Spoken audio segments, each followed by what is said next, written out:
Hey girl, hey, welcome back to my channel. It's your girl Misha. Thank you guys for joining me yet again for another review. We are back with a brand new review for Tyler Perry's Sistas, Season 6, Episode 5. If you are new here, then welcome. I give lighthearted reviews with a little bit of laughter and a little bit of shade and a whole lot of detail. If you're back for a second or third time, then welcome back. Y'all, please don't hesitate to like, comment, and subscribe to the channel. Share with a friend. Hit that notification bell so that you will be updated each and every time I upload a video.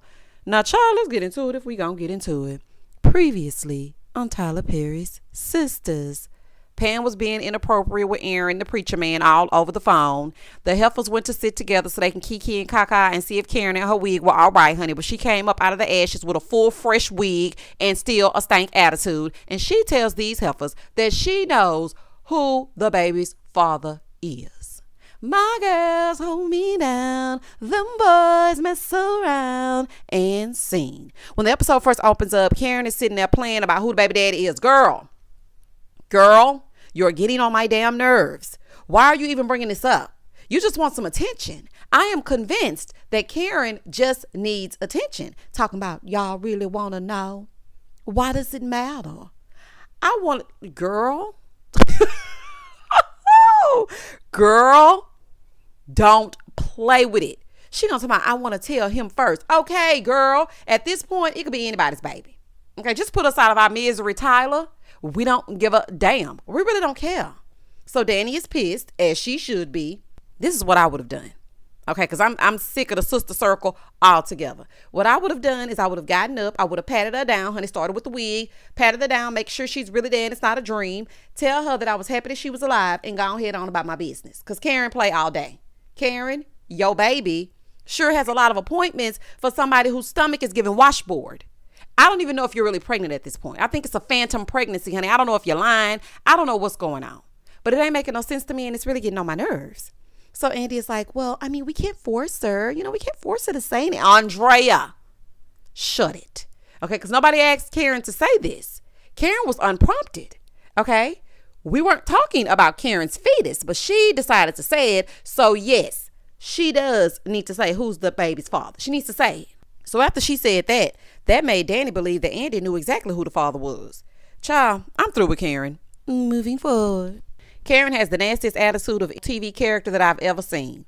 I see why the people were hoping that wig got burnt the hell up. That wig and them bell bottoms. They were hoping they got burnt the hell up in that fire because Karen don't know how to act. And to think, I was sitting here like, what? Sisters ain't gonna be sisters without Karen. Misha, are you sure? Yes, I'm sure. Honey, I was just losing it. All for Karen to come back with the exact same attitude. Girl, you get on my nerves. Anywho, Danny and Sabrina, they get up, they leave. And Andy, of course, has to ask Karen if she's okay. Are you good? Are you sure? She's fine. Okay? And I'm sure. So she tried to tell Andy who the child's father was, but Andy was like, no, I don't want to know. Now, see, Tyler, this is why you need some writers, and this is why you need a break, and this is why you cannot be a one-man band, because she had already told Andy that it was Zach's baby, and she made Andy promise not to tell Fatima. Then Fatima came in, they had a conversation, and Fatima was like, you know something, don't you? And Andrea was like, no, I don't know anything. So she had already said that. So that leads me to believe that maybe it's Aaron's baby. But the way she flipped on him this episode makes me believe that it's Zach's baby. Hell, it ain't a baby. Okay? And I said what I said and I ain't changing it. Moving forward. So this heifer gets up and leaves. And so Gary calls because he want to come over. Hey, I want to come over. Is it okay? Ugh, I can't stand him. She's like, well, I've been drinking. She forewarned him, okay? She said, I've been drinking, I've been smoking, I don't know what's gonna come out of my mouth. You know, I'm really there, okay? I'm just letting you know. He just kept on pressing. She said, I do not know what I'm going to say, and it may be mean, it may not be nice. He's like, no, I'm good. Be mean to me, baby. Don't threaten me with a good time. See you soon. Be careful what you wish for. Over on the other side, Danny and Sabrina, they're in their car on the way home. Sabrina is driving. Danny is high out of her mind. Child, she's pretending to be clairvoyant. This is a whole mess, okay? And Danny, you belong working down at the airport, honey, because you love to be in the Mile High Club. Girl, you stay smoking some marijuana, honey. It's a fool. So she hides. Sabrina is oblivious. Y'all know how she like to do. She tells Sabrina not to give Bayo her money because he probably running a scam, honey. He's probably a scammer. And I'm sorry, I got to agree with Danny. Do not get that man nothing. And when I say nothing, I mean nothing. You see how he flipped real quick when it came to Maurice, when he gave you the money because he said it was all good. Then the minute he saw Maurice, it was a whole different story. So hell no. So then they start trying to figure out who could be the father. Danny thinks it's Aaron's because the preacher man's sperm has something to prove. Sabrina thinks it's Zach. And me, I don't give a damn. Okay, I don't care. I don't ever want to hear about this baby again. You can write the baby out of the script. Just write it out. It can disappear and we can act like it never happened. So Sabrina starts telling her, since she isn't working, she may have to cash out. And she was like, yeah, because, I have like $190,000. Danny said, dang, you doing it like that down at the bank? Not the empty bank and trust with $190K. Danny said, look, maybe you did steal that money. I can't stand Daniela. Girl, that woman did steal that money. Sabrina, this is Tyler Perry land. You've only been unemployed for 3 days. So please stop worrying, honey. By the time you meet the lawyer, get off. Q makes a confession. Maurice twirls around. And Calvin does what Calvin gonna do. It will be 1 week without employment. You are going to be okay.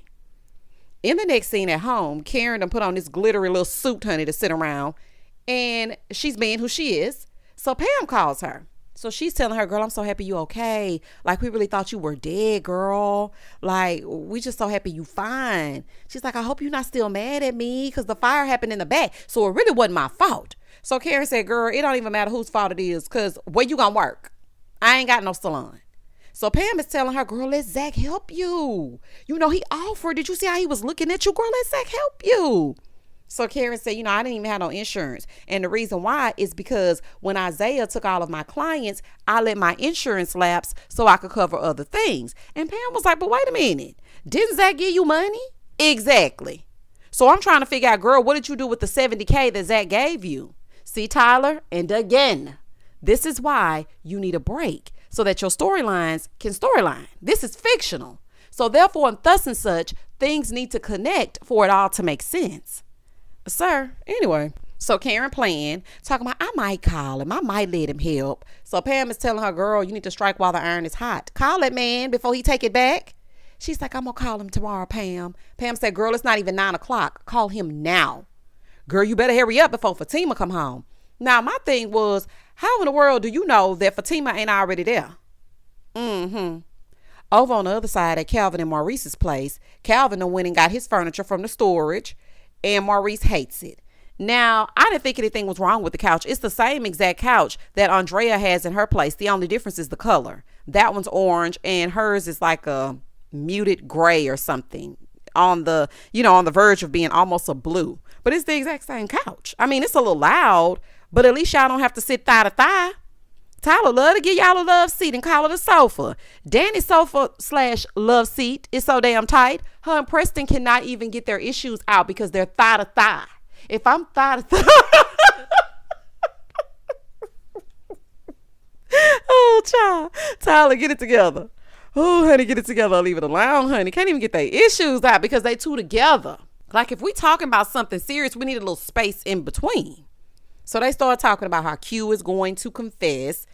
Listen, that man is not going to confess nothing. And Maurice, why didn't you have a tape recorder on you when you went to that hospital? I mean, at least have your phone on. People record everything these days. At least make it believable. You went down to that hospital, threatened that man to off with his head, and you didn't even have your phone recording?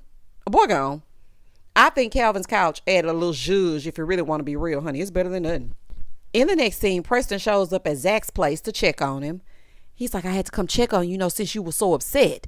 Zach is like, well, I mean, today was crazy. But as long as she good, I'm good. So Preston starts asking about Fatima. He's like, she ain't here. Preston said, oh, I know she wasn't going to be here because I was looking at her when you were falling the hell apart. So Zach talking about, well, I mean, it was a whole burning building in the back. Why is everybody watching Fatima instead of looking at the building? Because you weren't paying attention. You were too busy hollering her name in the parking lot. Karen, Karen. You should have been paying attention to Fatima. That is your woman. And see, the problem that I'm having with Zach is he's the only one that doesn't see anything wrong with some of his actions. That shows that he ain't changed.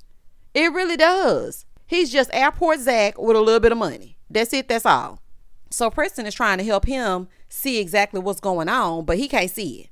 And Preston, I want to say this to you. This is all good and everything, but why don't you ever know what to do with your own situation? You have done everything ass backwards when it comes to Danny, including bringing your little lady friend around to make her jealous. You brought a whole lady to a restaurant that you knew Danny would be at, just to show her the lady that you will potentially propose to if she don't get her act right together. So really and truly, you can't be getting child. This is the blind leading the blind. It's giving foolery all the way around. Moving forward. So he leaves, then Zach finally calls Fatima. Honey, it's about time. I know I wouldn't answer that phone. I've been gone for hours and you just not calling to see where I'm at. Boy, bye. In the next scene, Gary gets to Andy's house. Now, baby, this right here was a fool. So she's telling him, I'm so happy that Karen is alive. It just really put things into perspective. And it made me see that, we've been wasting time arguing in the sister circle over petty stuff. And also, it made me think about how we spent all this time in the wrong relationships. He said, huh? Yeah, she's talking to you. If you can you can hear. So he tries to steer the conversation because, baby, he don't want to talk about that. And she's like, no, but we're not in a relationship, so we're cool. He said, well, we could be. So Andy doesn't agree that they could be in a relationship. He's talking about, I'm going to keep trying. She said, well, the sex is good, so there's that. He said, well, I'm more than sex. Are you? Baby, then Andrea went in. She said, I was just thinking, why do I keep him around? You're handsome, you're smart, you're a good businessman, you're business savvy, but you have so much baggage and it just makes me wonder why I'm still here. So she said, you know what? I know what it is. It's the sex. Because if we didn't have good sex, then I would have been gone. Okay. I wouldn't even deal with you in any capacity. She said, sometimes I feel like you can be an ass and you're not really my type. I usually date 6'4", like my college ex. Baby, not that ex, honey. Oh, not that ex. So Andy picked up the phone, honey. She trying to find the man. I said, girl, not you Googling the ex. When I tell y'all I was gagging when she picked up that phone, I said, Andrea. Girl, not you picking up that phone. So Andy said, when you're a woman and you're lonely, you'll put up with a man's anything just to feel something. Now, I guess I have never been on the lonely side where I would just put up with anything to feel something, but I have been guilty of putting up with anything when I'm in a relationship with a man. But I'm not just going to put up with y'all anything just to get laid down, honey. That's just not going to happen. She said, I'm going through all this for sex. Like, if you didn't give me that, then you will be gone. But, we do have great sex. So basically she told him to get naked. And he was like, oh, no, honey, feeling like a piece of meat. It's about time that Andy gave it to him straight, no chaser. I was clapping and everything. I said, I know that's right, Andy. So he starts getting mad. She's like, well, I'm just telling the truth. And truthfully, Robin is bigger, but you have more rhythm. The way in which I've been waiting for her to go off on him since he squeezed those ribs. When she got squoze, I was ready for her to go to hell off. And finally, she is telling him exactly what it is. I told y'all his name was Rockin' Robin. Honey, rockin' Andy's world. I told y'all. Gary looked like his skin was about to melt off. Oh, poor little tink tink. So then she starts trying to undress him, honey, because get naked. Get naked and shut your mouth up. He said, no, I'm not feeling it tonight. She said, okay, well then get the out. If you ain't going to drop them drawers, get out. Honey, if you're not going to give up the goods, then get gone. He's looking like, what? Oh my God. He said, you know what? You're high. I'm not even going to worry about this. I'm going to let you sleep this off. Child, I don't know what type of Mary Jane she was smoking, but it must have been laced with the truth, honey, because they be lacing stuff with all kind of stuff, child. So that right there must have been laced with the truth. So she might need a constant supply of that every time she has to interact with Gary. Over at Karen's house, Aaron shows up. So baby, she opened the door. Why he gonna try to bust through the door and give a hug like Zach gave? Baby, it gave nothing. Okay? Not you trying to compete with this man's hug. So he came in wanting to talk about the lady at the salon. Sir, now is not the time to be talking about this woman that came down to that salon. She almost imaginary died. Boy, goodbye. So he was like, nothing like that is ever going to happen again. I promise you. She said, well, I know it won't because I don't have a salon for it to happen at. He said, yeah, but I can help you rebuild. Baby, it's a competition for the building of the salon. She said, no, I got it figured out. Karen will do anything to stay attached to Zach. You haven't even talked to that man yet. Talking about you got it figured out. She's like, I thought this was too good to be true, and it was. You had a woman on the side this whole time. He said, well, you said you didn't want me. She said, no, I said I didn't know. This is the thing. Whether I like Karen's fictional character or not, at least he knew about Zach. Sir, where did this woman come from? You had us all believe, but not me. See, he wasn't fooling me, honey. If y'all go back and listen to the reviews from last season, I knew someone right about that man. I told y'all. I knew someone right. But you had everybody believing that you were just following up behind Karen like a puppy dog. Not doing nothing else but following up behind Karen. Whole time you were going on dates and you were with this woman. So he talking about, well, I didn't see her like that. I mean, you couldn't decide what you wanted to do. I started seeing her, but then I decided I wanted to be with you despite everything. And then she went crazy. Yeah, right. That lady ain't losing her mind for nothing. And why we always got to be crazy when you do something to us? You sure know how to run a woman crazy. Okay, that ex came down to Karen's salon crazy as well. So Karen gonna say, yeah, women just go crazy for no reason. Now, this is my thing. Really and truly, Karen, you can't be mad because you don't even know who your child's father is. Let's just keep it real. The man walked in on you going to Pound Town by the shampoo. But, Aaron, you been toxic. Okay, let's just run this thing down. You left your wife for cheating, but you accepted it from Karen. All because you found her in the grocery store and gave her a pint of ice cream. The math is not mathing. So she comes in and unalives herself at Karen's shop. Then her brothers came to Karen's house to unalive her, but Zach got shot instead. She continues whatever y'all have, and now this lady pops up out of nowhere. Okay, like what's really going on? What is really going on? Also, to add to that, in reality, ever since Zach showed Karen any type of attention, honey, about her fake death, she has already made up in her mind that some kind of way that makes her and Zach stand a chance. So Karen was going to get mad if that lady showed up or not. Okay, so I'm just giving y'all all sides. She's like, well, I don't want to do this anymore. Oh, now you don't want to do it. When you had just come to terms after writing them letters to the men that you were okay with going full on with Aaron. Aaron, go ahead and leave, baby. Go ahead and clock out for me. He's like, I'm just grateful you're okay. She said, well, thanks. And I have to figure out who the second person is that died in my salon. So Aaron gonna lean back. I said, sir, don't get comfortable. She said, go. Okay, go. So Aaron tells her it was a homeless man that was mentally unstable and he lived behind the salon and he started the fire, not Pam. All right, now, Aaron, get gone. So when he leaves, this heifer in this little sparkly suit, she calls Zach. So, baby, she was like, what's up? It's me. I know who it is. I'm shocked you answered. I'm just happy you okay. I'm glad you called. I needed to hear your voice. She gonna lean back talking about, really? Girl, don't get comfortable. Okay, y'all not caking on the phone. This ain't college. Okay, don't get comfortable. Call for the funds and get the hell off. He said, it was just too many people around earlier. I really needed to hear your voice. So now they talking. And she was like, so where Fatima at? Fatima, I'm speaking directly to you, honey. You should have left Zach in his truck sleeping in his dingy work uniform. He don't deserve nobody because he don't know how to act. So he gonna say, well, Karen, we thought you died. She said, yeah, I saw your face. He said, what you see? How much you love me. This man gonna say, well, that's obvious. Is it obvious? Because I damn sure didn't know that you loved Karen the way that you were begging Fatima to promise not to ever leave you.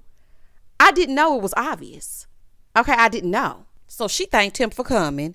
Then they started laughing about her being dead. So then she starts talking about all the good times they had and how they know each other better than anybody else.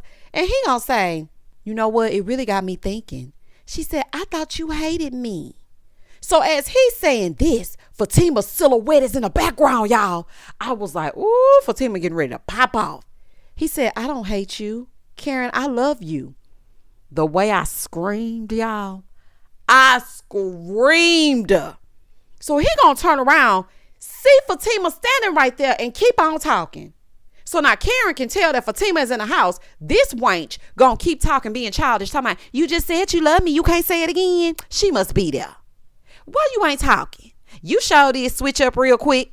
This man is having a full-on conversation. Do y'all hear me? Zach, if you don't hang up that damn phone, I was infuriated for Fatima.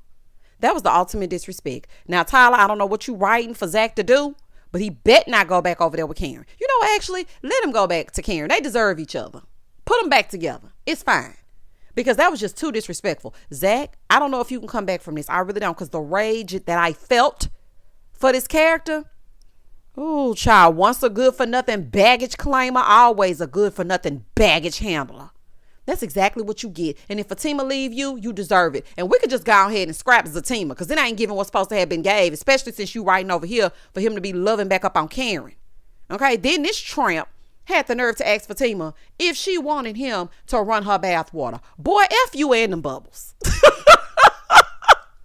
F you and them bubbles. And I ain't talking about the one Michael Jackson used to have, child. This was a fool. And that was the end of the episode.